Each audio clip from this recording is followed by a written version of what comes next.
आज क्यों हमें भीख मांगनी पड़ रही है कि हमें थोड़ा सा इंक्लूड इधर कर लीजिए, थोड़ा सा हमें इंक्लूड कर लीजिए। अरे हम बहुजन हैं, हमारा हक पहले पड़ता है और हम अपने हक की लड़ाई लड़ रहे हैं। ये तो क्यों एम्स में चौथे या पांचवें माले पर SC ST OBC के बच्चों को कमरा दिया जाता है हॉस्टल में? क्यों हम लोगों को प्रिविलेज नहीं है कि हम घुसते ही अपने कमरे में जाएं और अपने आराम से रहें? 3-4 माले क्यों हम चढ़े? ये सिखाया कि जिसके साथ बीत रही है उसके साथ हमेशा खड़े रहो, वो अपने हैं। इसीलिए मैंने बोला आज मेरे खून ने मुझे यहाँ लाकर खड़ा किया, क्योंकि हमारी संख्या ज्यादा है। ये डरपोक लोग हैं, ये डरते हैं, ये जातिगत जनगणना भी नहीं करवाएंगे। जातिगत जनगणना में इन्होंने OBC को शामिल भी नहीं किया है। तमाम लोग अपने आंकड़े रखने का काम कर रहे थे।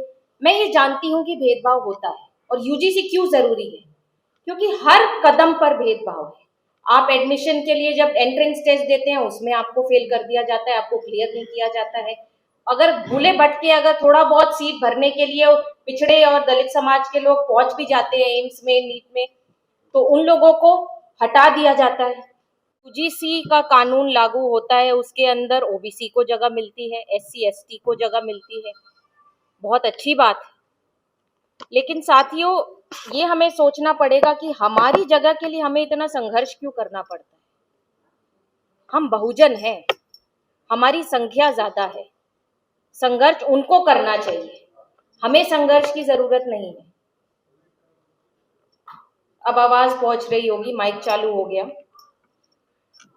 यहाँ पर मेरे से पहले भी वक्ताओं ने बहुत सारी बात रखने का काम किया, मैं उनकी बात बहुत ध्यान से सुन रही थी।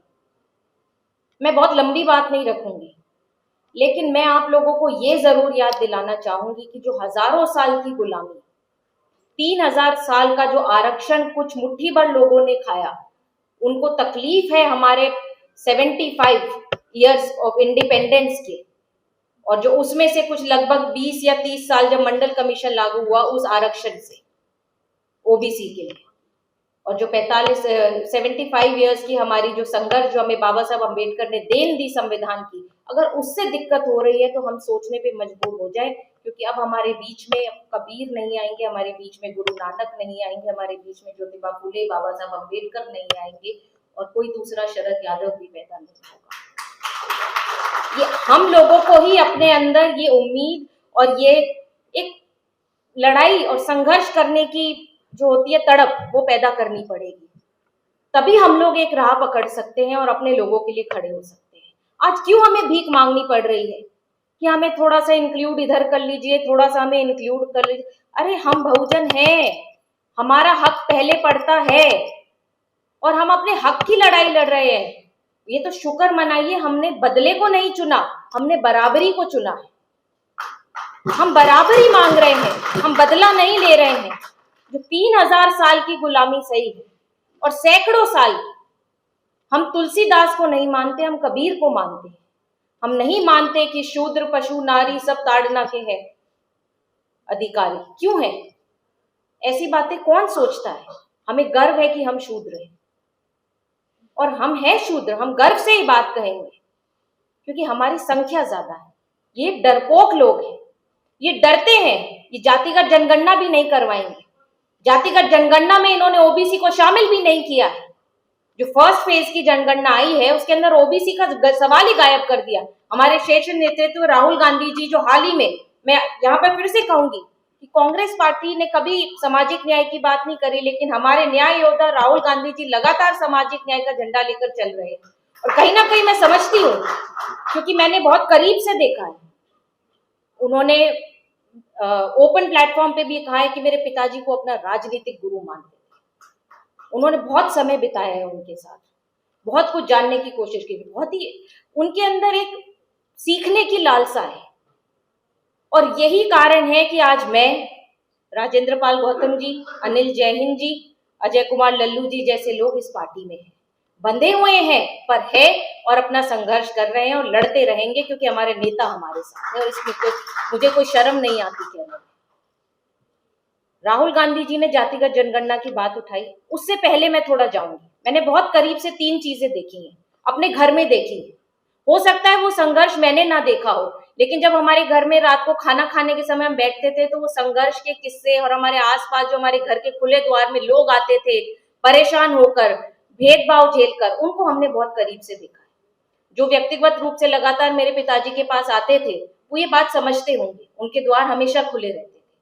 तो हमारे घर में ये सब चर्चा होती थी, आपकी चर्चा होती थी, हमारी चर्चा होती थी। मेरे पिताजी के पांव इतने थे, वो लाठियां खा खाकर संसद तक पहुंचे थे, या वीपी हाउस से पैदल जाते थे पार्लियामेंट हाउस, जब पहली बार सांसद बने थे।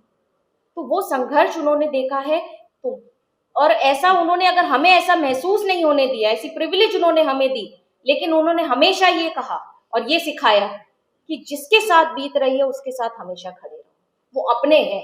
इसीलिए मैंने बोला आज मेरे खून ने मुझे यहाँ लाकर खड़ा किया। यहाँ पर तमाम लोग अपने आंकड़े रखने का काम कर रहे थे। मैं ये जानती हूँ कि भेदभाव होता है, और यूजीसी क्यों जरूरी है, क्योंकि हर कदम पर भेदभाव है। आप एडमिशन के लिए जब एंट्रेंस टेस्ट देते हैं उसमें आपको फेल कर दिया जाता है, आपको क्लियर नहीं किया जाता है। अगर भूले भटके अगर थोड़ा बहुत सीट भरने के लिए पिछड़े और दलित समाज के लोग पहुंच भी जाते हैं एम्स में, नीट में, तो उन लोगों को हटा दिया जाता है। मुंगेकर कमेटी की रिपोर्ट तो आपने देखी होगी कि एम्स में किस तरीके से फिजियोलॉजी के पेपर में टैगिंग कर विशेष समुदाय के लोगों को फेल किया गया था। उस कमेटी ने साफ बताया है इस बात को। क्यों एम्स में चौथे या पांचवें माले पर SC ST OBC के बच्चों को कमरा दिया जाता है हॉस्टल में?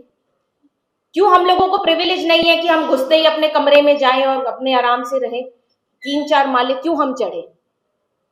तो साथियों, ये सोची समझी साजिश होती है। इसके लिए बहुत जरूरी है, हमारे नेता भी हमको कहते हैं, और मैं देखती हुई अभी आई हूँ, मेरे पिताजी का लगातार संघर्ष रहा है। अनिल जैन जी यहाँ पर मौजूद है, उन्होंने साझी विरासत बचाओ, यहाँ पे रत्नाकर जी भी बैठे थे, इन सब लोगों ने मिलकर एक साझी विरासत बचाने की जो मुहिम चलाई थी देश भर में।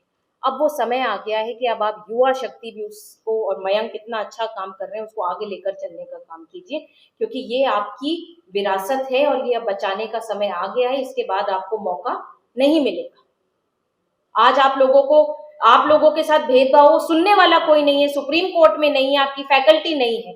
JNU की वाइस चांसलर कहती है कि दलित और ब्लैक विक्टिम कार्ड खेलते हैं। अरे हमसे अच्छे तो वो गोरे हैं अमेरिका में, उन्होंने इतना बड़ा दिल रखा कि बराक ओबामा को वहां का राष्ट्रपति बना दिया। हम क्या है, हम आज भी उसी जाति व्यवस्था में पड़े हुए हैं, और ये जाति व्यवस्था नहीं जाने वाली है साथियों। आपका खून बदल सकता है, आपका लिंग बदल सकता है, आप अपना शहर, देश, नेशनैलिटी सब कुछ बदल सकते हो, पर आप अपनी जाति नहीं बदल सकते। ये सच्चाई है। पर जिस दिन एक मुट्ठी भर लोग जाति खत्म करने की बात ठान लेंगे, जातिगत जनगणना करवाने की बात पे अड़िग हो जाएंगे, उनकी भी गिनती करो, हमारी भी गिनती करो। वो कास्ट सिस्टम मानना बंद कर दे, हम भी कास्ट सिस्टम मानना बंद कर दें। हम तो मान ही नहीं रहे कास्ट सिस्टम, हम तो एक तरफ पड़े हुए। तो इसीलिए साथियों, यहाँ पर आप लोगों ने मुझे बुलाया, मैं ज्यादा समय नहीं लूंगी।